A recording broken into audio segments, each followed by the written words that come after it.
హైదరాబాద్ లో రాత్రి పలుచోట్ల భారీ వర్షం పడింది. మల్కజ్గిరి, ఉప్పల్, ఉస్మానియా, ఎల్బీ నగర్, అబిడ్స్, రాజేంద్ర నగర్ ప్రాంతాల్లో తెల్లవారుజామున జోరు వర్షం కురుస్తోంది. లోతట్టు ప్రాంతాలు జలమయమయ్యాయి. బంగాళాఖాతంలో అల్పపీడనం కారణంగా తెలుగు రాష్ట్రాల్లో మోస్తరు నుంచి భారీ వర్షాలు పడే అవకాశాలున్నాయి. గంటకు 40 కిలోమీటర్ల వేగంతో గాలులు వీచే అవకాశం ఉందని వాతావరణ శాఖ చెబుతోంది.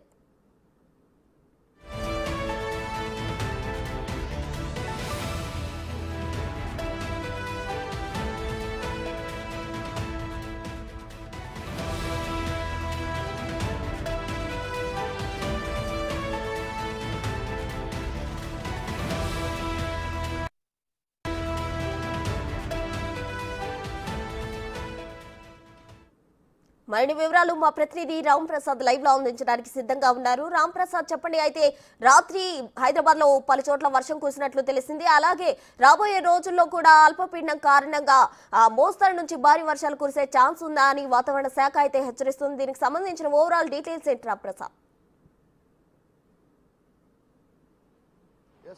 మనం ప్రస్తుతం హైదరాబాద్ లో ఉన్నటువంటి ఎల్బీ నగర్ లో అయితే ఉన్నాం. ఎల్బీ నగర్ లో తెల్లవారుజామున 2 నుంచి 3 గంటల మధ్యలో అయితే భారీ వర్షం కురిసింది. ఇటు ఎల్బీ నగర్ తో పాటు ఇటు మనం చూసుకున్నట్లయితే హైదరాబాద్ లో ఉన్నటువంటి కాప్రా, మల్కాజ్గిరి, అదేవిధంగా ఉప్పల్ ప్రాంతాలతో పాటు ఇక్కడ హైదరాబాద్ లో ఉన్నటువంటి చంద్రాయనగుట్ట, రాజేంద్ర నగర్ ప్రాంతాల్లో అయితే తెల్లవారుజామున భారీ వర్షం కురిసింది. మనం ఇప్పటికే చూస్తున్నాం హైదరాబాద్ వ్యాప్తంగా కూడా వర్షాలు కురుస్తాయని వాతావరణ శాఖ గత 2 రోజుల నుంచి కూడా హెచ్చరిస్తా ఉంది. ఎందుకంటే బంగాళాఖాతంలో ఏర్పడినటువంటి అల్పపీడనం ఏదైతే ఉందో అల్పపీడనం కారణంగా పశ్చిమ మధ్య బంగాళాఖాతంలో ఏర్పడినటువంటి యొక్క అల్పపీడనం ఏదైతే ఉందో తొలుత వాయువ్య దిశగా కలిగి అదేవిధంగా ఈ నెల 24వ తేదీన మధ్య బంగాళాఖాతం ప్రాంతంలో అయితే వాయుగుండంగా బలపడే అవకాశం ఉన్న నేపథ్యంలో అయితే హైదరాబాద్కు బంగాళాఖాతంలో అల్పపీడనం కారణంగా వచ్చేటువంటి వర్షాలు అయితే ఈరోజు తెల్లవారుజామున ప్రారంభమయ్యాయని చెప్పవచ్చు. నిన్న మధ్యాహ్నం సమయంలో అయితే బంగాళాఖాతంలో అల్పపీడనం ఏర్పడింది. దాని ప్రభావం నిన్న ఈ రోజుతో పాటు రేపు కూడా ఉండే అవకాశం ఉంది.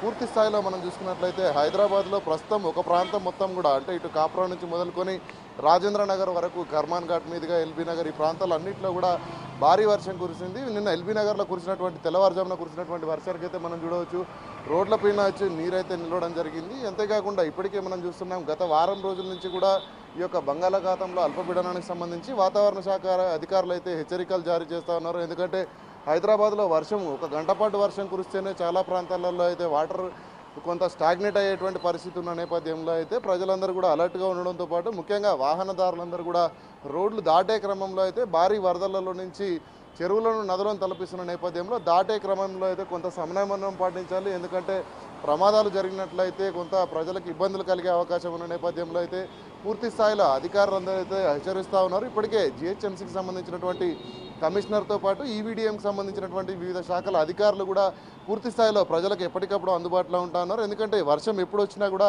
వాటిని ఎదుర్కొనే విధంగా ఇటు జిహెచ్ఎంసీకి సంబంధించినటువంటి ఈవీడీఎం కానీ అదేవిధంగా జిహెచ్ఎంసీకి సంబంధించిన సిబ్బంది కూడా ఎల్లవేళలా 24 గంటలు అందుబాటులో ఉంటారని ఇప్పుడు జిహెచ్ఎంసీ కమిషనర్ రోనాల్డ్ రాస్ తెలిపిన నేపథ్యంలో అయితే హైదరాబాద్ వ్యాప్తంగా కూడా ఎక్కడ వర్షం వచ్చినా కూడా ప్రజలందరూ ఎలాంటి ఇబ్బంది పడకుండా అయితే చర్యలు చేపట్టేందుకు జిహెచ్ఎంసీ సిద్ధంగా ఉందంటా ఉంది. ఈరోజు ఉదయమే తెల్లవారుజామున ప్రారంభమైనటువంటి వర్షం ఈరోజు అల్పపీడనం కారణంగా నిన్న వరకు చూసాం మనం అల్పపీడనంతో పాటు భారీగా ఉష్ణోగ్రతలు కూడా నమోదవడం జరిగింది. నిన్న చూసినట్లయితే సుమారు 40 డిగ్రీలకు మించినటువంటి యొక్క ఎండలు అయితే ఇక్కడ హైదరాబాద్ వ్యాప్తంగా కొట్టిన నేపథ్యంలో పూర్తి స్థాయిలో వర్షాలతో పాటు ఎండలు కూడా కొట్టే అవకాశం ఉంది. ఈ నేపథ్యంలో ఈరోజు సాయంత్రం అంటే రేపు మధ్యాహ్నానికి అయితే వాయుగుండం అయితే తీరం దాటనుంది. అదేవిధంగా వాయుగుండంగా మారనున్నటువంటి నేపథ్యంలో అల్పపీడన ప్రభావంతో అయితే తెలుగు రాష్ట్రాలలో ముఖ్యంగా హైదరాబాద్లో కూడా భారీ వర్షాలు ఉన్నట్లయితే ఇప్పటికే వాతావరణ శాఖ ప్రకటించిన నేపథ్యంలో అయితే రానున్న 24 గంటలు కూడా మరింత కీలకమని చెప్పవచ్చు. ఎందుకంటే అల్పపీడనం అనేది నిన్న ప్రారంభమైనప్పటికీ దాని ప్రభావం అయితే ఈరోజు తెల్లవారుజాము నుంచి అయితే హైదరాబాద్ వ్యాప్తంగా ఉంది. ఈరోజు సాయంత్రం కానీ రేపు మధ్యాహ్నానికి పూర్తి స్థాయిలో మధ్య బంగాళాఖాతంలో అయితే ఈ యొక్క అల్పపీడన ప్రభావం ముగుస్తుంది. వాయుగుండంగా మారిన అనంతరం అయితే వర్షాల ప్రభావం మరింత ఎక్కువ కానున్నట్లయితే వాతావరణ శాఖ వెల్లడిస్తూ ఉంది. ప్రస్తుతం